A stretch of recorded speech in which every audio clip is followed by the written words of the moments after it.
लय व्यवस्था अध्याय 1 से 7 5 बलियों का वर्णन करते हैं। ये सभी मसीह और उसके सिद्ध जीवन और मृत्यु की तरफ इशारा करते हैं। परमेश्वर यह नहीं चाहता था कि हम सिर्फ मसीह की मृत्यु के विषय में ही विचार करें, बल्कि यह भी कि हम उसके सिद्ध जीवन के विषय में विचार करें, क्योंकि यहाँ कुछ ऐसी बलियों का भी वर्णन है जिनमें लहू नहीं बहाया गया। यह स्पष्ट है कि वे बलियां कलवरी के विषय में नहीं, बल्कि यीशु के सिद्ध जीवन के विषय में है। बहुत से मसीही सूली पर उसके बलिदान के विषय में ही सोचते हैं, लेकिन लय व्यवस्था की पुस्तक से हम यह सीखते हैं कि उसने अपने जीवन में भी बहुत से बलिदान किए थे। उसने दिन प्रतिदिन अपना जीवन पिता को अर्पित किया और अपनी स्वयं की इच्छा और अपना जैविक जीवन प्राण मरने के लिए उड़ेल दिया। इन 5 बलियों में से 2 अनिवार्य बाध्य थी, पाप बलि और दोष बलि। अन्य 3 बलियां स्वैच्छिक थी, होम बलि, अन्न बलि और मेल बलि।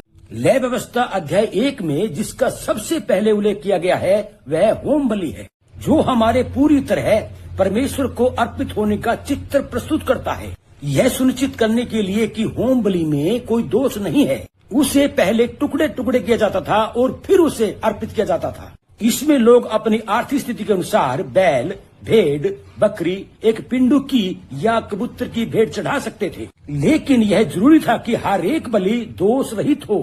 होम बलि वह चित्र प्रस्तुत करती है जिसमें यीशु ने अपने पूरी पार्थिव जीवन में अपनी देह पिता को अर्पित की और आखिर में उसे पूरी तरह सूली पर भी अर्पित कर दिया। अगर यीशु ने अपने 33.5 साल के जीवन में एक भी दाग धब्बा लगने दिया होता तो परमेश्वर सूली पर उसके स्वयं को अर्पित करने को स्वीकार न करता। आमीन। यीशु ने पिता की आवाज सुने बिना कभी कुछ नहीं किया था, चाहे अपनी भूख मिटाने के लिए वह पत्थर को रोटी बना देने जैसा हानि रहित काम भी क्यों न हो।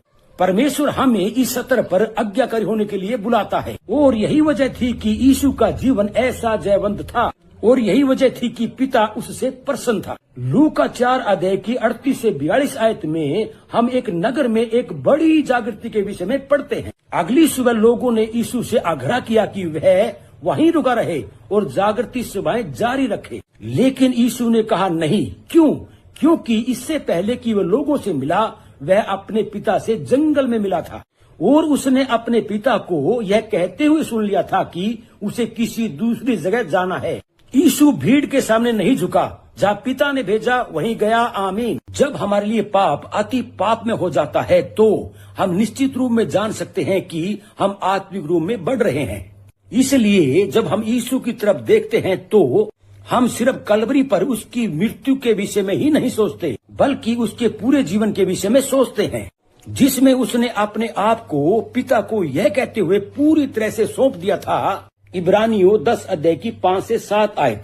इसी कारण वह जगत में आते समय कहता है, बलिदान और भेंट तूने न चाही, पर मेरे लिए एक देह तैयार की। होम बलियों और पाप बलियों से तू प्रसन्न नहीं हुआ। तब मैंने कहा, देख मैं आ गया हूँ, पवित्र शास्त्र में मेरे विषय में लिखा हुआ है, ताकि हे परमेश्वर तेरी इच्छा पूरी करूं। आमीन। यीशु ने अपनी देह में एक बार भी अपनी इच्छा पूरी नहीं की, सिर्फ पिता की इच्छा को ही पूरा किया था। अपने आप को होम बलि के रूप में अर्पित करने का यह अर्थ होता है। आमीन। संत पौलुस ने रोमियो 12 अध्याय की 1 आयत में हमें यही करने के लिए उत्साहित किया है। हे भाइयों, अपने शरीरों को जीवित और पवित्र और परमेश्वर को भाता हुआ बलिदान करके चढ़ाओ, यही तुम्हारी आत्मिक सेवा है। वैसे ही जैसे यीशु ने जाना था, यह होम बलि परमेश्वर को अर्पित की जाती थी और उसे पूरी तरह से जला दिया जाता था। बाइबल कहती है कि यह प्रभु के लिए सुखदायक सुगंध वाली अग्नि बलि ठहरेगी, अर्थात एक ऐसी बात जिससे परमेश्वर प्रसन्न होता है।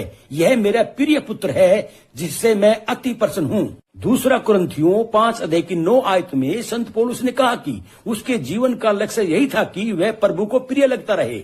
जैसे होम बलि के साथ किया जाता था, उसका एक एक टुकड़ा अर्पित करना। इसका अर्थ यही है कि अपनी देह के एक एक अंग को एक एक टुकड़े के रूप में परमेश्वर को अर्पित करते हैं। आमीन। दूसरी बलि अन्न बलि है। इस बलि में कोई लहू नहीं बहाया जाता था। इस बलि में उत्तम मैदा, भुने हुए गेहूं, नमक और तेल अर्पित किया जाता था। इस बलि के विषय में एक विशेष बात जो परमेश्वर ने कही वह यह थी कि इसमें खमीर न मिलाया जाए। पूरे पवित्र शास्त्र में खमीर पाप का प्रतीक है, लेकिन प्रभु ने उसमें नमक मिलाने के लिए कहा। गिनती 18 अध्याय की 19 आयत में लिखा है, यह परमेश्वर के सम्मुख नमक की अनंत वाचा है। बाइबल में आप जहाँ भी नमक अर्पित किए जाने के विषय में पढ़ें, जिसका उल्लेख नई वाचा में यीशु ने भी किया है, तो याद रखें कि वह गिनती की पुस्तक की इस वाचा से जुड़ा है। नमक का इस्तेमाल वस्तुओं को एक लंबे समय तक सुरक्षित रखने के लिए किया जाता है। इसलिए इस अन्नबलि में मिलाया गया नमक यह दर्शाता था कि वह हमेशा के लिए प्रभु को अर्पित कर रहा है। आमीन। ले व्यवस्था अध्याय 3 में बलि चढ़ाने वाले को आकर पशु के सिर पर अपना हाथ रखना पड़ता था। इस तरह वह यह अंगीकार करता था कि उस पशु की मृत्यु द्वारा उसका परमेश्वर से मेल हुआ है। संत पौलुस रोमियो 5 अध्याय की 1 आयत में बताता है, इस प्रकार विश्वास से धर्मी ठहराए जाने द्वारा हमारे प्रभु यीशु द्वारा हमारा परमेश्वर से मेल हुआ है। परमेश्वर यह नहीं चाहता कि उसके किसी भी बच्चे को इस बात में अनिश्चय हो कि परमेश्वर ने उसे स्वीकार कर लिया है। हमें इस बात का पूरा यकीन होना चाहिए कि हमारे सभी पाप क्षमा हो चुके हैं। हमारे जीवन में मामूली सा भी अपराध बोध नहीं होना चाहिए। जैसे यह व्यक्ति पशु के सिर पर हाथ रखता था, वैसे ही हम भी कलवरी पर सूली पर चढ़े प्रभु पर अपना हाथ रखते हैं और यह भरोसा करते हैं कि उसने हमारे सारे पापों का पूरा दाम चुका दिया है। आमीन। हम अपनी आंखें, जुबान, हाथों, पैरों व अपने शारीरिक आवेगों की तरफ बढ़ते जाएं और प्रभु से यही कहते रहें, प्रभु ये है मेरी देह के अंग और मेरे शारीरिक आवेग जिनसे मैंने पाप किया है और तुझे चोट पहुंचाई है। अब मैं इन्हें कभी अपनी संतुष्टि के लिए या अपनी लालसाओं को तृप्त करने के लिए इस्तेमाल नहीं करना चाहता। अब से ये पूरी तरह तेरे हैं। जब बलि को पूरी तरह से काट कर वेदी पर रख दिया जाए, तब आप परमेश्वर से कह सकते हैं, अब तेरी आग को बलि पर गिरने दे और इसे पूरी तरह जलकर भस्म होने दे। ले व्यवस्था 9 अध्याय की 24 आयत में हम पढ़ते हैं कि कैसे परमेश्वर की आग आकर होम बलि को भस्म कर गई। वह आग पवित्र आत्मा और आग के बपतिस्मा का चित्र है, जो हमारे बलिदान को भस्म करता है और हमारी देह को परमेश्वर की आग से भरता है। आमीन। कलवरी पे हमारे खिलाफ लिखे विधियों का अभिलेख फाड़ दिया है। कुलूसियों की पत्री 2 अध्याय की 14 आयत में संत पौलुस कहता है, विधियों का वह लेख जो हमारे नाम पर और हमारे विरोध में था, मिटा डाला और उसे क्रूस पर कीड़ों से जड़कर सामने से हटा दिया है। आमीन। इसलिए जैसे हमारे प्रभु ने सूली पर कहा, वैसे ही हम भी कह सकते हैं, पूरा हुआ। परमेश्वर की हमसे यही प्रतिज्ञा है कि मैं तुम्हारे पापों को क्षमा करूंगा और तुम्हारे अपराधों को फिर कभी याद नहीं करूंगा। नया नियम इब्रानियों अध्याय 4 में हमारे परमेश्वर के विश्राम में प्रवेश करने व हर समय उसमें बने रहने के विषय में बात करता है। क्या आप जानते हैं कि परमेश्वर ने आपको वैसा ही स्वीकार किया है जैसे आप हैं? आपके बदलने के बाद नहीं, बल्कि आप जैसे हैं वैसे ही। यही वह बात है जिससे हमारे जीवन में विश्राम आता है। मेल बलि इसी बात का प्रतीक है। आमीन। अध्याय 4 ध्यान देने योग्य एक बहुत दिलचस्प बात यह है कि सिर्फ यहाँ अनजाने पाप का ही उल्लेख किया गया है। अगर कोई व्यक्ति अनजाने में किसी ऐसे काम को करने के द्वारा पाप करे जिसे करने के लिए परमेश्वर ने मना किया है, पद 2, पाप करने वाला अभिषिक्त याचक भी हो सकता था, पद 3, और तब उसे भी प्रभु को पाप बलि चढ़ाने की जरूरत होती थी। कुछ मसीही अगुवे ऐसा दिखावा करते हैं कि मानो वे कभी कोई पाप ही नहीं करते। जब परमेश्वर पाप का न्याय करता है तो वह सबसे पहले अगुवों और याचकों से ही शुरू करता है।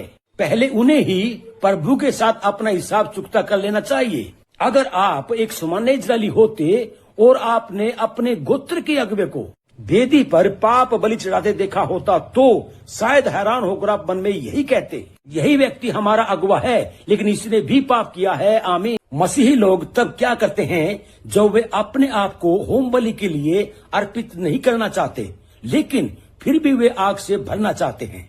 वे एक झूठी आग तैयार कर लेते हैं, असल की एक नकल बना लेते हैं। हम ले व्यवस्था 10 अध्याय की 1 से 2 आयत में यही देखते हैं। हारून के पुत्रों नादाब व अबीहू ने अपना अपना धूप दान लेकर उसमें आग भरी और उस भारी आग को प्रभु को अर्पित किया जिसकी उसने आज्ञा नहीं दी थी।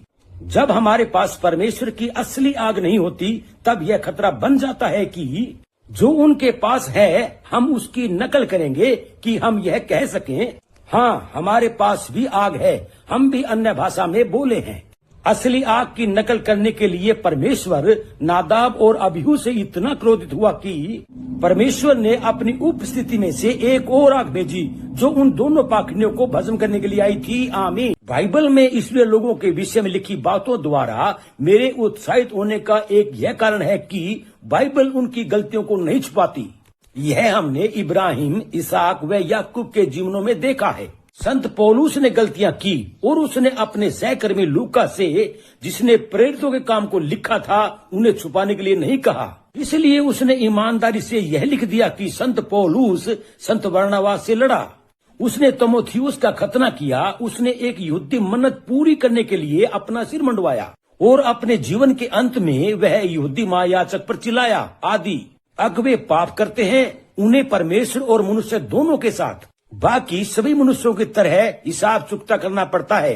ये बातें हमें उत्साहित करने के लिए लिखी हैं कि हम यह समझें कि परमेश्वर के महान जनों ने भी गलतियां की थी और वे भी पाप में गिरे थे। आमीन।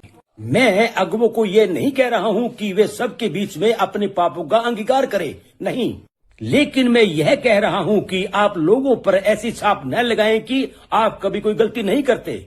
अगर आप अपनी कलीसिया में किसी से कभी समायाचना नहीं करते तो अपनी ऐसी ही छवि बना रहे हैं। व्यक्तिगत रूप से मुझे बहुत बार अपनी पत्नी से, अपने बच्चों से, कलीसिया में अपने लोगों से और मेरे सबसे छोटे बेटे से भी छोटे युवाओं से समायाचना करनी पड़ी है।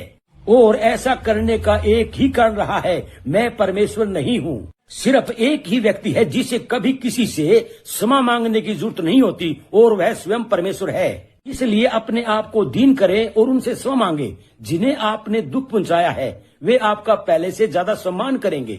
जब एक अभिषिक्त महायाजक पाप करता था तो उसे तंबू के द्वार पर एक पाप बलि लानी पड़ती थी। आमीन। लय व्यवस्था अध्याय 4 में यहाँ 2 पाप बलियों का उल्लेख किया गया है, एक अगुवे के लिए जिसने पाप किया है और एक सामान्य व्यक्ति के लिए जिसने पाप किया है। जब एक सामान्य व्यक्ति पाप करता था तो उसे सिर्फ एक बकरी लानी पड़ती थी जो बहुत महंगी नहीं होती थी, लेकिन जब पूरी मंडली पाप करती थी तो उसे एक बछड़ा लाना पड़ता था जो महंगा होता था।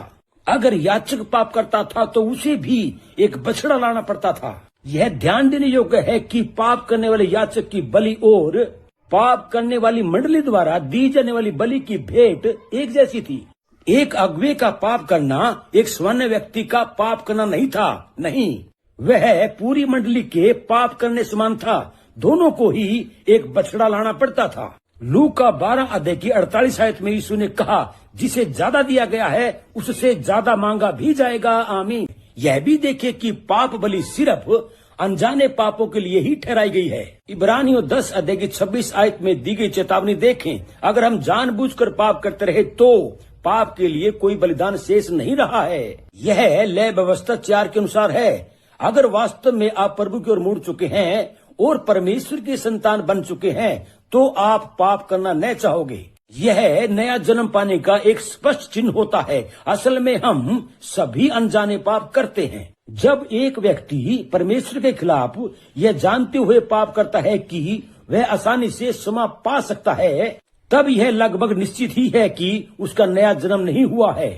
एक नया जन्म पाया हुआ मसीह ही पाप में गिर सकता है, मगर वह पाप से घृणा करने वाला व्यक्ति होगा। लेकिन हमें यह अंगीकार करना चाहिए कि हम सब ने पाप किया है, नया जन्म होने के बाद जानबूझकर भी पाप किया है। आमीन। मसीहों के विशाल जनसमूह आजकल यही कर रहे हैं, प्रचारक अन्य भाषाएं बोलने का प्रशिक्षण दे रहे हैं, भावनाओं को उत्तेजित और लोगों को मनोदैहिक चंगाइयों के अनुभव करवा रहे हैं, यह कल्पना करते हुए कि वह यीशु के नाम में चंगा होने के समान है। जिन्होंने परमेश्वर से असली आग पाई है उन्होंने उसकी कीमत चुकाई है। उन्होंने अपना सब कुछ बेदी पर रख दिया, अपना धन, अपनी आंखें, अपनी जुबान, अपने हाथ, अपना सब कुछ। उन्होंने अपने जीवनों की छानबीन की और यह सुनिश्चित किया कि होम बलि के सारे टुकड़े बेदी पर रखे जाएं। तब परमेश्वर ने अपनी आग उन पर भेजी थी। आप एक ऐसे व्यक्ति को देखते हैं और यह अभिलाषा करते हैं कि आपके पास भी ऐसा ही सामर्थ्य से भरा अभिषेक हो। 90% से ज्यादा विश्वासियों में आत्मिक परख नहीं होती, इसलिए उन्हें आसानी से उत्तेजित किया जा सकता है कि उनके अंदर असली आग है। आमीन। अध्याय 5, यह उन पापों के विषय में है जो न सिर्फ परमेश्वर के बल्कि मनुष्यों के भी खिलाफ किए गए हैं। कुछ पाप सिर्फ परमेश्वर के खिलाफ किए जाते हैं। जैसे मान ले कि हम में अश्लील विचार हैं, तो उनसे हम दूसरों को नुकसान नहीं पहुंचा रहे हैं। अगर हम में गलत उद्देश्य हैं तो हम सिर्फ परमेश्वर के खिलाफ पाप करते हैं। लेकिन बहुत से पापों में दूसरे लोग भी शामिल रहते हैं। यहाँ पद 1 में एक ऐसा व्यक्ति है जो उसके द्वारा देखी गई बात की साक्षी नहीं देता, शायद इसलिए क्योंकि उसमें उसका मित्र फंस रहा है। और जब उसके चुप रहने से एक निर्दोष व्यक्ति को सजा दी जाती है, तब वह पहला व्यक्ति परमेश्वर और मनुष्य दोनों के खिलाफ पाप करने का दोषी माना जाता है। इस तरह के और भी अन्य पापों का नीचे दिए गए पदों में उल्लेख किया गया है। आमीन। लय व्यवस्था 5 अध्याय की 16 आयत में भरपाई करने के विषय में लिखा है, अगर वह पाप परमेश्वर के खिलाफ है तो जिस पवित्र वस्तु के संबंध में उससे पाप हुआ हो उसमें वह 5वां भाग 20% बढ़ाकर क्षतिपूर्ति के रूप में याचक को दे। यही सिद्धांत मनुष्यों की भरपाई करने में भी लागू होता है, जिसका उल्लेख गिनती 5 अध्याय की 6-7 आयत में है। अगर आपने किसी से बेईमानी की है या किसी को लूटा है तो आपने जो उससे लिया है वह लौटाते समय उसमें 20% और जोड़कर देना होगा। इससे आप यह सीख जाएंगे कि दोबारा किसी के साथ ऐसा नहीं करना है। यहाँ प्रभु ने दोष बलि के विषय में 7 अध्याय की 30 आयत में एक और बात कही है, जिस पर मैं आपका ध्यान आकर्षित करना चाहता हूँ। वह अपने ही हाथों में प्रभु के लिए अग्नि बलि लेकर आए। आप किसी सेवक के द्वारा उसे नहीं भेज सकते। आमीन।